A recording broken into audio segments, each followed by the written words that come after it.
E aí, pessoal, seja bem-vindo ao canal Reflexões e Caminho. Hoje a gente vai falar sobre um russo, um gigante da literatura espírita, na minha opinião, né?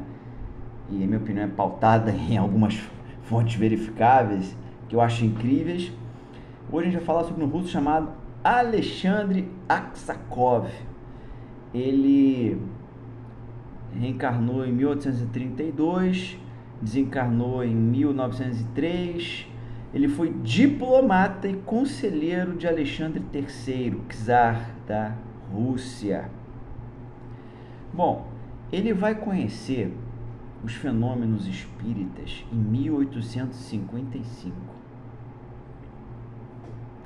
Kardec, nessa época, também realizava seus estudos, mesa girante, o cesto com a pena. Cara, era uma época efervescente, né? As manifestações por todo o mundo, não só na Europa, por todo o mundo. Era a terceira revelação chegando em vários pontos, né?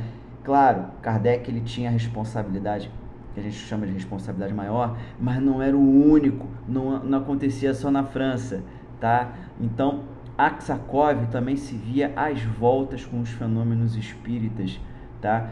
Quando ele se encontrava numa missão diplomática lá na Alemanha. Na época a Alemanha era uma colcha de retalhos, né, de principados, ducados, enfim, fazia parte do império, tinha áreas autônomas, né? A história da Alemanha é bem legal quando a gente vê do ponto de vista histórico e geográfico. Aksakov foi colaborador de William Crookes em experiências de materialização do espírito de Kate King. Depois a gente vai gravar um vídeo sobre Kate King, sobre William Crookes. Como não falar de William Crookes, né? Aksakov fez parte da missão que foi a Milão para a investigação de fenômenos produzidos pela Eusápia Palladino. Eusápia Palladino foi amplamente estudada por Cesare Lombroso. Olha os gigantes. Esses caras estão esquecidos. Sabe? Eu, como estudioso, como divulgador espírita, espiritualista, jamais poderia esquecer de citar esses heróis, esses gigantes. Certo? Hermínio Miranda fala assim: o espiritismo começa com Kardec. A gente nunca pode fechar a porta em Kardec. Tem esses caras, sabe? Hermínio Miranda fala isso no livro Diálogo com as Sombras, tá, pessoal? Então, Aksakov ele vai escrever um livro fantástico. Na minha opinião de estudioso, ele é fundamental para quem quer estudar espiritismo e espiritualismo com seriedade. Galera da Umbanda, do Candomblé, budista, sabe? Protestante, enfim. A gente deveria estudar atentamente o livro chamado Animismo e Espiritismo. Desmistifica muita coisa. Esse livro ele vai ser publicado em 1890, traduzido em português, tá? Ele era um homem de ciência com uma convicção inabalável, jamais temendo a crítica. Hoje as pessoas são tão sensíveis. Ele não gosta de mim. Ele mandou aquele recado para mim.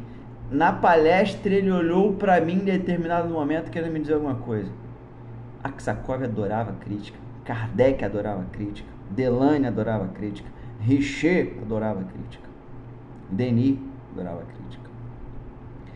Certa vez Aksakov diz, aí eu vou ter que ler aqui no papel: não tem outra coisa a fazer senão afirmar publicamente o que tenho visto, entendido e ouvido. Precisamos de mais gente como Alexandre Aksakov. Frieza, lucidez, capacidade analítica. Muito bem. Deixa eu ver se tem mais alguma coisa nas minhas anotações aqui. Ele vai escrever em 1852, né, uma obra filosófica chamada Uma Exposição Metódica no Sentido Espiritual do Apocalipse, segundo o Apocalipse Revelado.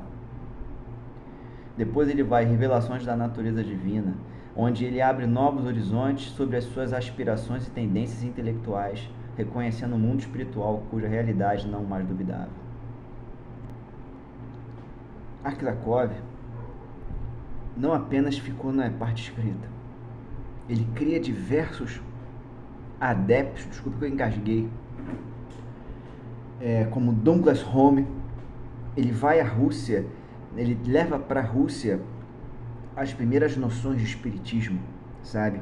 Ele vai buscar na França, ele vai buscar na Inglaterra médiuns para participar de experiências espíritas. Não era aquela coisa, um espírita me disse, a mesa levitou, houve batidas. Ele segue uma metodologia conforme Kardec recomendava.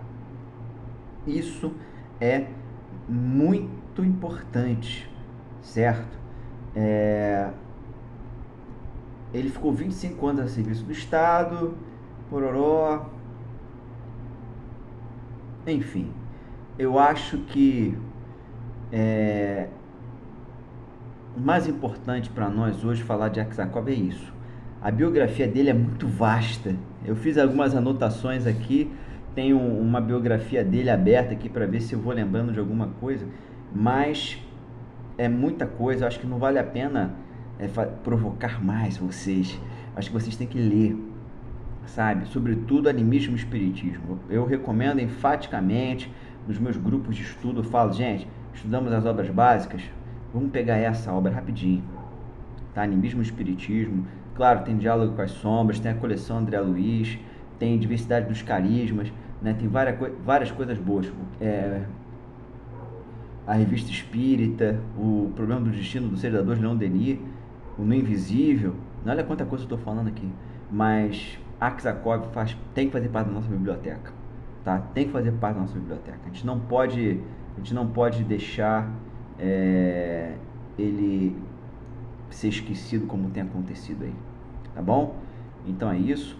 Curta, compartilhe. A nossa série prossegue. Já falamos de Bittencourt Sampaio, já falamos de Bezerra de Menezes, Ivone Pereira, sabe? Já falamos de muita gente aí que tá caindo no esquecimento. Leon Denis tá caindo no esquecimento. E se depender de mim, isso não vai acontecer. Grande abraço.